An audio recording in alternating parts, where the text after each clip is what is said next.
guys, it's Meg. What's up? What's poppin'? Welcome to the podcast. Some of us got put to sleep by someone singing a lullaby when we were a kid. Some of us now sing a lullaby to put our kids to sleep.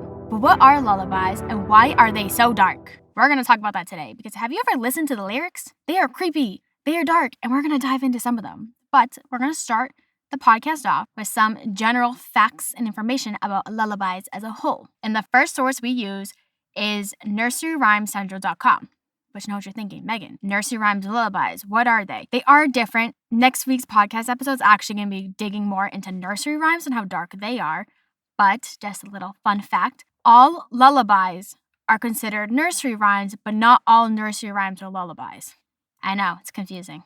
But according to this website, the definition of a lullaby is a simple song sung to children or babies to comfort and calm as they fall asleep. And then they even broke it down. Lull means calm and by means near. These types of songs have been around for centuries and centuries. It was actually crazy. I didn't realize how long people have been singing their children with creepy songs. But they said on this website, there was a Babylonian lullaby that was found, which dates back to 4,000 years ago. And in this specific one, it is encouraging the infant to stop crying because the noise is disturbing the house god. I really want to look at the lyrics of this, but I'm kind of too scared. I'm going to be honest. Maybe editing Meg will come in here with the lyrics. If I can find that exact one they're talking about, we'll come in here with it. But if not, we're going to keep rolling the episode. Hey, what's up? It's Editing Meg, and I could not find the name of this lullaby at all, but I did find the lyrics, and I'm just gonna quote the first verse. It is, "Little baby in the dark, you have seen the sun rise. Why are you crying? Why are you screaming? You have disturbed the house god."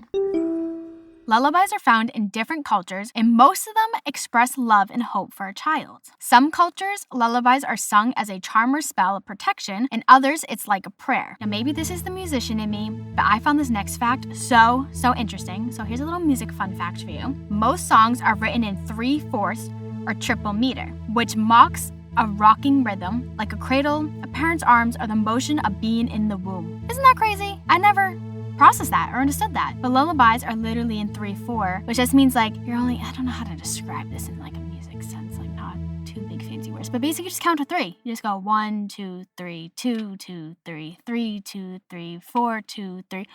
That really does rock. That's crazy. We just proved it, right? But we skirted it a little bit. Oh, they gave us a chart on this website that told the difference between lullabies and nursery rhymes. So lullabies, their purpose is to be sung at bedtime to soothe or lull a child to sleep. The target audience is more of an infant or a baby, and it's usually sung by a parent or caregiver. So those are just some general facts about lullabies as a whole. But now we're going to deep dive into the darkness behind them. Oh my God, you know what we should do? We should put some of that spooky music that we had during Spooktober in. So cue some spooky music right here.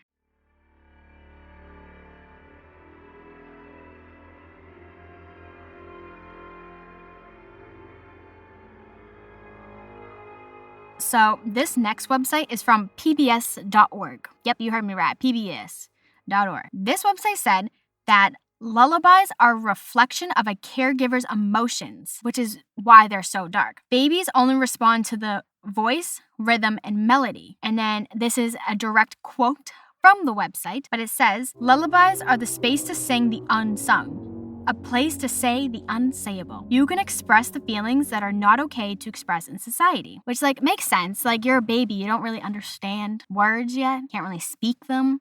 So I guess that makes sense. You would only be paying attention to the rhythm of it and whatnot. But let's get into some examples of how dark lullabies can be. The first one they gave is apparently there is an Italian lullaby about a wolf eating a lamb until, and I quote, the skin and horns and nothing else remains. What? That is so dark. Saying that to your child, imagine saying that to your child, oh, here's a wolf eating a lamb. It's all gone. Bye-bye. The next one is there's an Andalusian lullaby about a rider who, and I quote again, led his horse to water, but would not let him drink, end quote. That is so mean.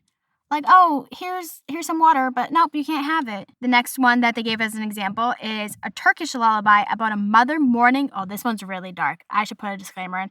This next lullaby is so dark. Well, we're going to talk about it. A Turkish lullaby about a mother mourning her baby after an eagle tore it to pieces. It was karmic punishment when his father fails to fulfill his vows of sacrificing 3 camels. Imagine singing a song to your about a baby getting torn apart. Like, oh, go to sleep, but then another baby is torn apart. Like, what? No.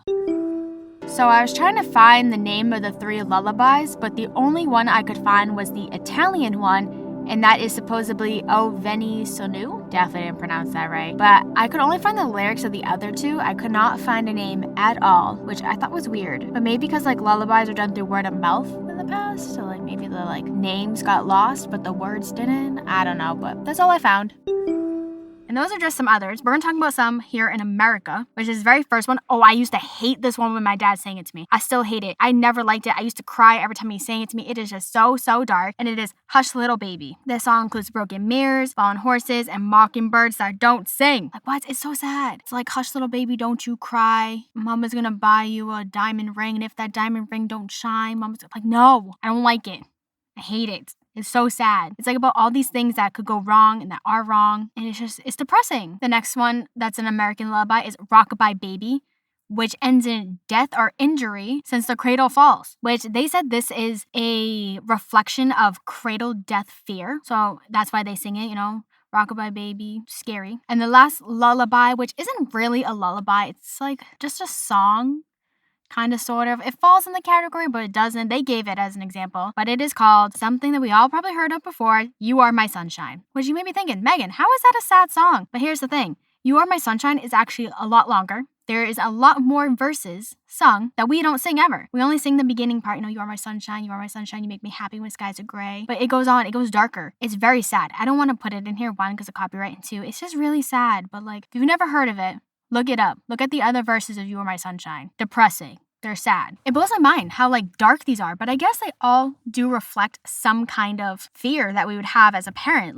Going back to the Italian lullaby about a wolf eating a lamb, till nothing remains, that could be a fear of losing your baby or your baby getting kidnapped or killed. That was really dark, sorry. The Andalusian lullaby about bringing your horse to water but not letting him drink, that could be giving your child everything they need to succeed, but they still don't succeed. They fall into the wrong path in life, quote unquote. The Turkish lullaby about a mother mourning her baby after an eagle tears it to pieces, that goes on with the Italian one.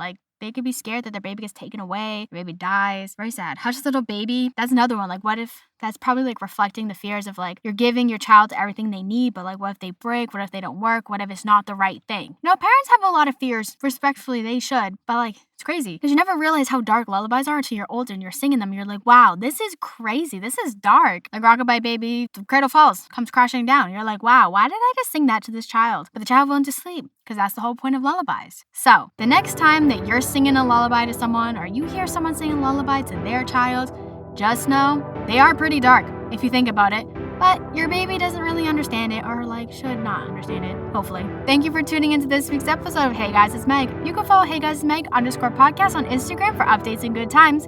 Come back next week where we dive into some dark nursery rhymes because we already established that they're different from lullabies. I'll see you on the flip side. Peace out, Girl Scouts.